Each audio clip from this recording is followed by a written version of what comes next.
Hey everyone, so today I'm going to be reading part 4 of I Found a Secret Lab from the 70s. An instrumental version of a 70s song I vaguely recognized fuzzed from the speaker in the elevator as it descended. I stood on the handrail and tried to open the locked ceiling hatch I had read only existed in older cars, shaking it and hitting it, the lock in vain. There was soon a muffled sniffing, then scratching from the hatch. Then the creak of metal bending, and a small black triangle began to appear from its corner. The triangle grew in size to reveal long, malformed teeth in the gap. Something powerful was prying the hatch open. I rushed to the front of the elevator car and pounded the door open button as sweat beaded my forehead. The music crackled before squealing with a deafening screech of feedback. The noise stopped that thing's act of ripping open of the car like a sardine can, and it seemed to retreat. My palms squeezed over my ears, and I slid to the floor until the sound stopped, and a staticky voice spoke to me over the dated speaker system.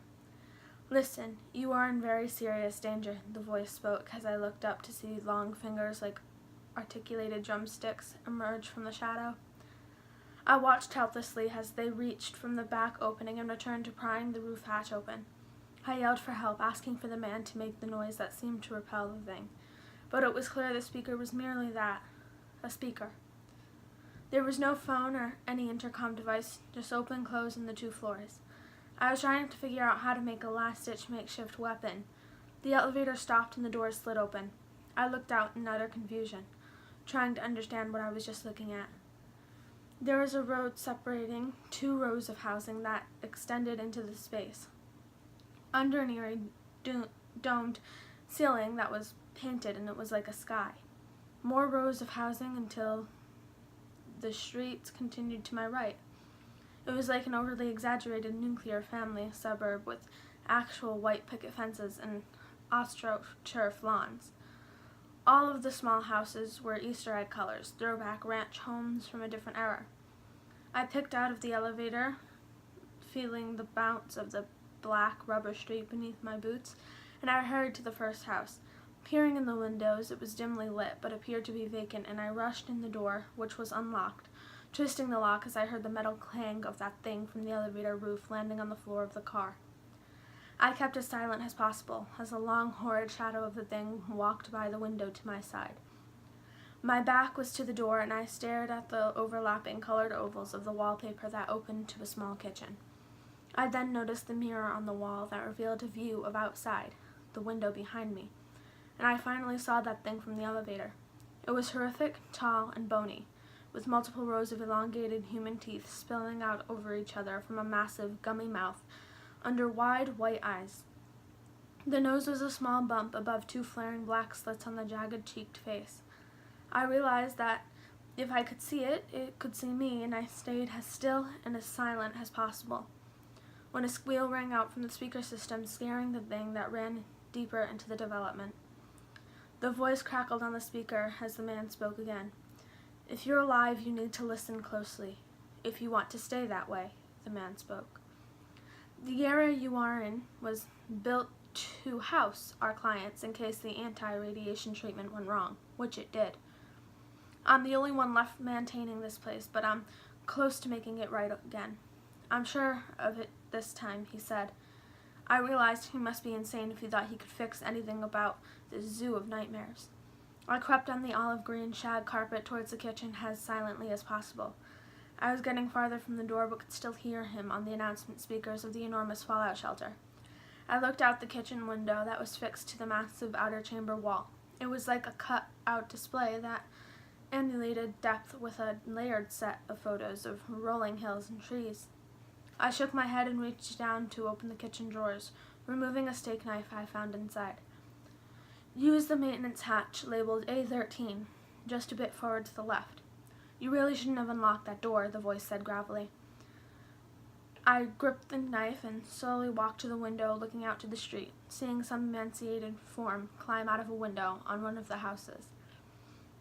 It walked on 4 pale branches of flesh, limbs that twisted and curled like ram horns. Its skin was pocketed with patches of sprouting bluish worms that waved slowly. resembling sea anemone. Its narrow head was inhumane and deformed.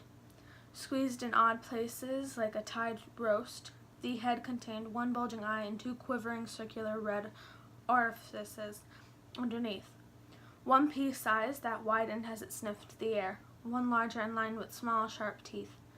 It walked in a streaky, lurking movement, as if unaccustomed to its own body.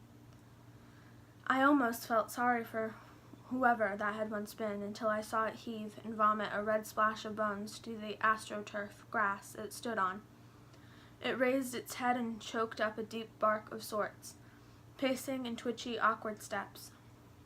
Feedback squealed from the speaker, sending it bounding out of view behind the houses to my right, before the man upstairs spoke again. I've been feeding them cadavers donated to science. But I don't know what you saw, but you need to trust me, the voice said.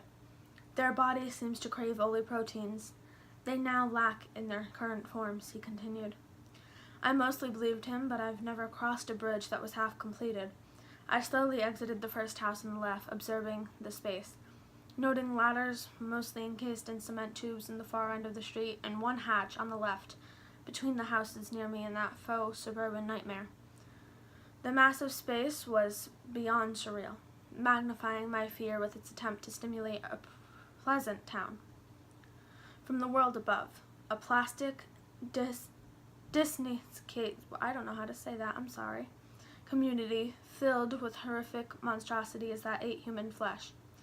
The earworm melody from the elevator looped in my head as I clenched the knife tight and quietly walked to the next house on the left.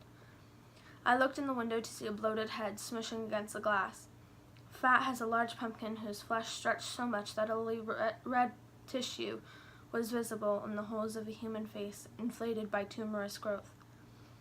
It teetered back and forth, clearly unable to see the body below, giant and lumped with knobs and rope varicose veins.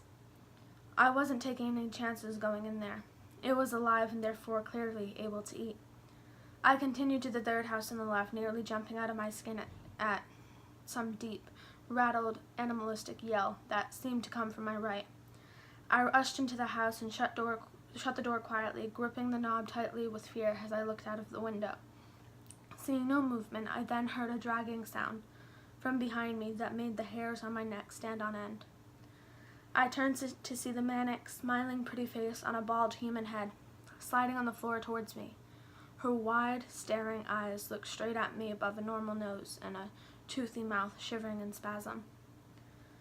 Its body, dragging behind, was a long tube of flesh lined with dozens of small, trudging legs resembling those of a human baby as it slowly emerged from the kitchen. I held out my knife and opened the door as quickly as possible. That thing's mouth stretched as it charged at me, the skin on its face peeling back entirely from the mouth as a large muzzle of tooth-filled gums snapping forward like a goblin shark's attack. I barely slipped out of the front door, but those lunging jaws banged against it too loudly. I saw peering eyes of varying size and distance from each other blink and swivel on cocked heads from the sides of buildings. Alerted by the sound, the nightmarish earworm from the elevator looped frantically in my head, and I remembered it now. ABBA-SOS. Just as dozens of monstrous things emerged from shadows and came charging towards me, all I could do at this point was to run.